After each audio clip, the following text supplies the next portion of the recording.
My name's Adam. In this video, I'm going to be talking a bit about decisions and choices. I feel many of us, myself most included, tend to get really stressed out when we face decisions that we have to make in life as if there's a right answer. And from time to time, there is one, but generally it doesn't matter as much as we think.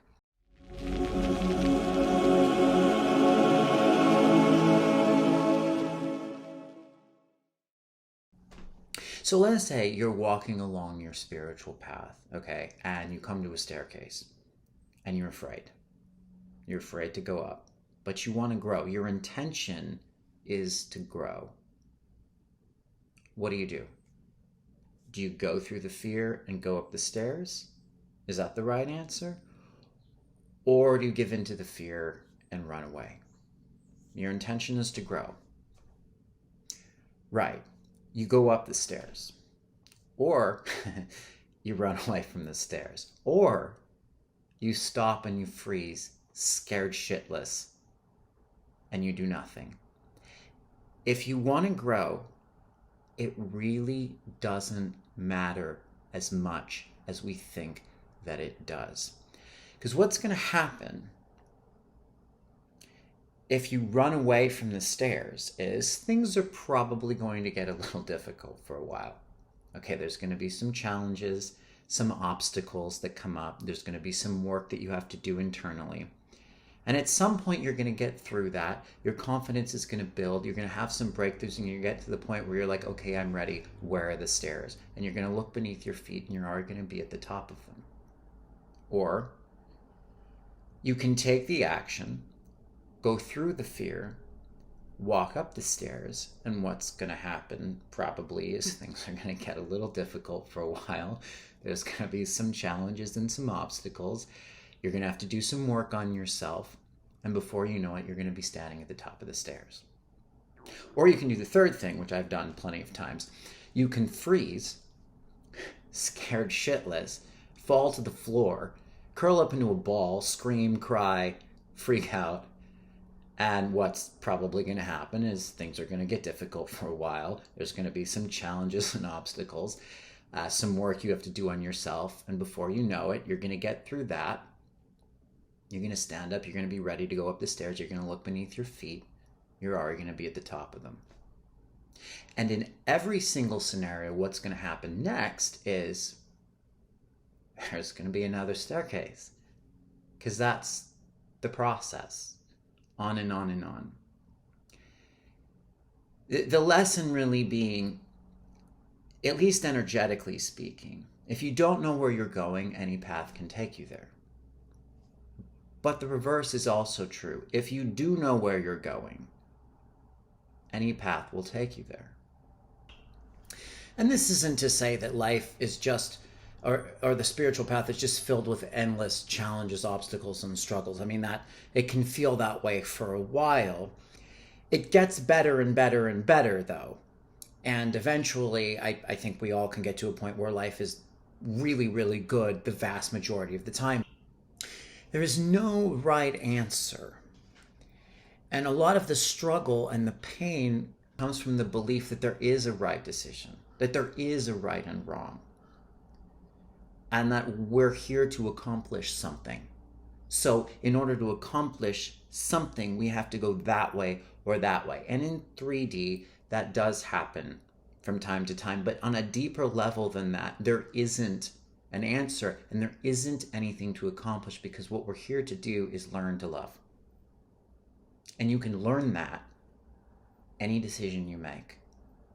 Now, I'm going to illustrate this with a little story of mine from my own personal life. So, kind of how I learned this. About 10 years ago, 11 years ago, I felt very called to do stand-up comedy because it was something I always wanted to do. And I've been terrified my entire life of speaking, using my voice, like scared shitless. And there's nothing more terrifying than stand-up comedy. It's fucking brutal. Absolutely brutal. It took me like 2 years of working on myself daily to even get up the courage to do it one time. Now, I had a lot of health issues I have since I was a little kid. They're getting better now, but anytime I would get really afraid, which is all the time, my body would burn out. So I kind of knew I didn't really have it in me to do all the action work that was needed, in order to make it in stand-up, because I didn't have the health. I tried anyway. But I did the best I could. And what would happen is there were times when I would go, to an open mic to perform, and I would be really scared and really tired and wanting to leave. And I would just be like, you know what? You need to go. You need to get up. You need to push through this fear and do it anyway. And I would. And I would feel very relieved, very triumphant, very proud of myself, and I would grow from taking that step. But there were other times, and there were enough of these times, where I would drive for 2 hours sometimes in traffic to get to an open mic. I would wait 30, 40 minutes. And it would be about 5 minutes till it was my turn to go up. And 5 minutes before, I was burnt out, exhausted. I felt like shit. I was scared shitless. I knew it wasn't going to go well, and I would turn and leave. All that work just to bail. Now,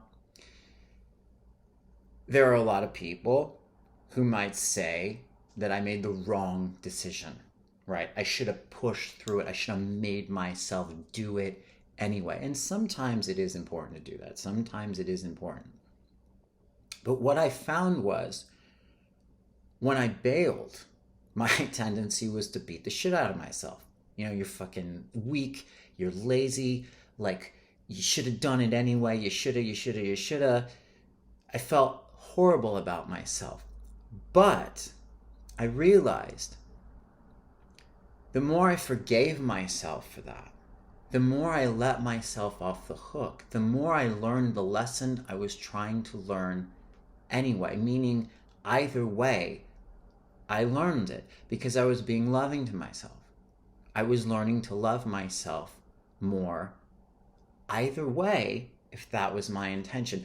And the thing is, the reason myself or anyone is afraid of speaking is because, well, we're afraid of being judged or criticized or condemned, because we feel there's something wrong with us or we're not good enough, which all comes down to how we feel about ourselves, which is self-love.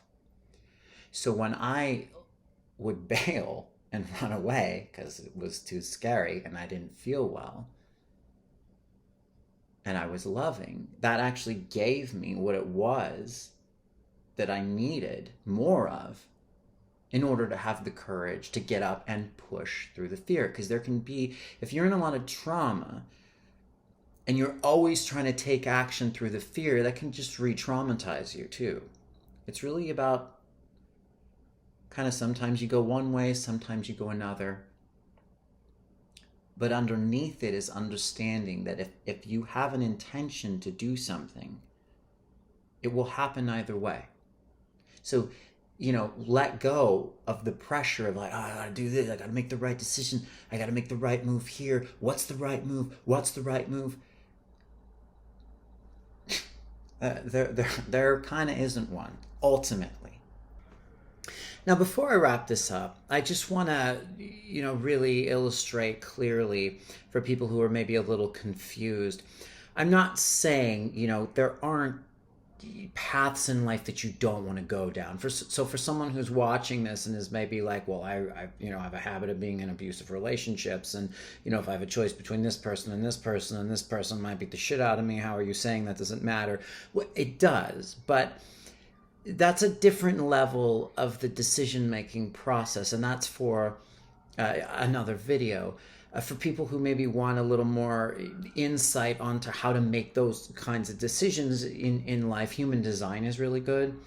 It helps teach people how to get in touch with their strategy and authority so that they can kind of feel into choices and get gut instincts on what is going to be the most beneficial path. You always want to go in the direction of what's going to be most beneficial for you if you can. But my point really is that on a spiritual level, it doesn't, it just doesn't, we learn either way. We're here to choose to learn and to learn to choose. And ultimately, the lessons are in us, right? They're in us, they're in our responses, they're in our intention, and not so much in the reflection of like, do I open this door or this door? Because that can just drive people absolutely crazy. And then the thing too is, the more that you understand that we're here to just learn how to love, the more that takes the pressure off, and the more you get access to your intuition and clarity as far as what decisions are the most beneficial and joyful and loving. And then that brings you more into the state of resonating with drawing in options that are better for you too. So anyway, I hope you enjoyed it. Please let me know if you have any comments or questions, and until next time.